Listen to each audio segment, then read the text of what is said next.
À chaque étape de leur vie, les femmes et les couples doivent avoir accès à des services de santé pour bien vivre et comprendre leur sexualité, pour les accompagner dans leurs choix et répondre à leurs besoins.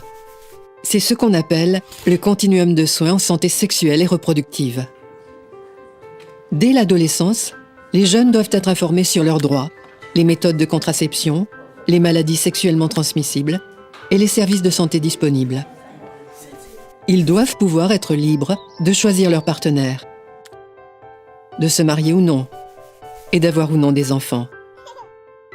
Aujourd'hui, une fille mineure sur 3 est mariée sans son consentement. Et 14 millions d'adolescentes deviennent mères chaque année. Une femme doit pouvoir choisir d'interrompre une grossesse si elle n'est pas désirée, ou au contraire, de la mener à terme dans de bonnes conditions pour elle et son bébé.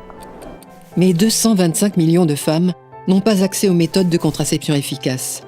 Résultat, une grossesse sur 10 dans le monde se termine par un avortement non médicalisé, ce qui entraîne le décès de 47 000 femmes chaque année.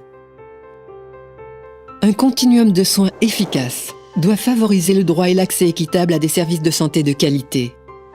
Mais des millions de femmes en sont privées, parce que certains gouvernements leur interdisent, parce qu'elles n'en ont pas les moyens, ou simplement parce que les centres de santé sont trop éloignés ou inadaptés. Un accès universel à la contraception permettrait de réduire de plus de 2/3 le nombre de grossesses non désirées et d'avortements à risque. Si les droits des femmes étaient respectés, elles seraient moins exposées au risque de transmission du VIH, leur taux d'infection étant 2 fois plus élevé que celui des hommes. Les gains s'étendent bien au-delà du domaine de la santé.